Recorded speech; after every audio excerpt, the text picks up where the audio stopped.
بسم اللہ الرحمن الرحیم۔ معزز ناظرین و کرام، السلام علیکم۔ اسلام سے پہلے عرب کی طاقت کا مرکز قریش کا قبیلہ تھا، لیکن قریش کے بھی مختلف ٹکڑے ہو گئے تھے، جن میں بنو ہاشم اور بنو امیہ سب میں ممتاز تھے۔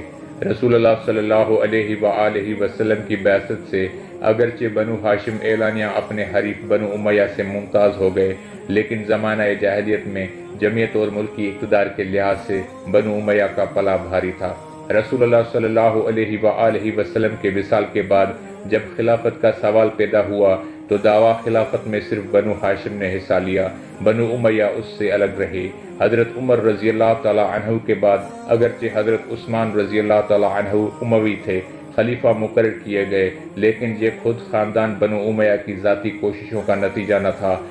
بلکہ خود حضرت عمر رضی اللہ تعالیٰ عنہ نے جن 6 شخصیات کو خلافت کے لیے انتخاب کیا تھا ان میں وہ بھی داخل تھے، اور جب اس نزاع کے طے کرنے کے لیے حضرت عبد الرحمن بن عوف رضی اللہ تعالیٰ عنہ ثالث مقرر ہوئے تو انہوں نے حضرت عثمان رضی اللہ تعالیٰ عنہ کا انتخاب کیا، اور اس فیصلے پر خود حضرت علی کرم اللہ وجہہ بھی راضی ہو گئے۔ خاندان بنو امیہ میں امیر معاویہ پہلے شخص ہیں جنہوں نے خود اپنی قوت بازو سے شام میں مستقل حکومت کی، اور آخر میں اپنے بیٹے یزید کو اپنا جانشین بنایا اور تمام عرب سے اس کے ہاتھ پر بیعت لی۔ اس لیے خاندان بنو امیہ کی سیاسی تاریخ در حقیقت امیر معاویہ کے عہد سے شروع ہوتی ہے، لیکن امیر معاویہ نے جو حکومت قائم کی تھی اس نے بہت کم عمر پائی۔ یزید ان کا جانشین ہوا تھا، لیکن اس کے مرنے کے بعد حضرت عبداللہ بن زبیر رضی اللہ تعالیٰ عنہ نے مستقل طور پر دعویٰ خلافت کیا، اور شام و مصر کے سوا تمام دنیا اسلام ان کے اقتدار میں آ گئی۔ شام و مصر کے لوگوں نے معاویہ بن یزید کے ہاتھ پر بیعت کی تھی،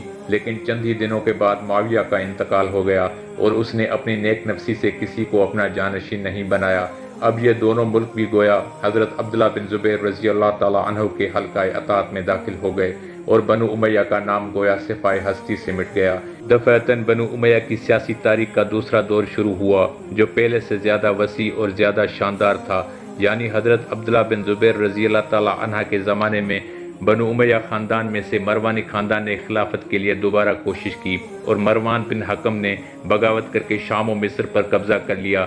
لیکن اس نے اس قدر کم زمانہ پایا کہ اس کے عہد میں اس کو سیاسی استقلال حاصل نہ ہو سکا۔ مروان کے بعد اس کے بیٹے عبد الملک نے مروانی حکومت کا اصل ڈھانچہ قائم کیا اور مستقل 21 سال تک حکومت کی، جس میں 7-8 سال اگرچہ حضرت عبداللہ بن زبیر رضی اللہ تعالیٰ عنہ کے ساتھ خانہ جنگی میں صرف ہوئے، لیکن 13-14 سال تک اس نے نہایت اطمینان کے ساتھ تمام دنیا اسلام پر تنہا حکومت کی۔ حضرت عمر بن عبدالعزیز رحمۃ اللہ علیہ اسی عبد الملک کے بھتیجے تھے۔ اگرچہ ان کے زمانے تک خلافت کی جو ترتیب چلی آ رہی تھی اس کے لحاظ سے وہ اس کے مستحق نہ تھے، تاہم انہوں نے اپنے طرز عمل سے اپنا استحقاق قائم کر لیا۔ حضرت عمر بن عبدالعزیز رحمۃ اللہ علیہ بغیر استحقاق کے خلیفہ مقرر ہوئے، لیکن خلیفہ ہونے کے بعد عدل و انصاف کے بنا پر اس کے مستحق ہو گئے۔ تاریخ اسلام میں ان کا دور حکومت اس لحاظ سے خاص طور پر ممتاز ہے کہ انہوں نے خلافت راشدہ کی نظم و نسق کو دوبارہ قائم کیا، اور ان کے عہد میں تمام دنیا کو ایک بار پھر عہد صحابہ کی خصوصیات نظر آ گئیں۔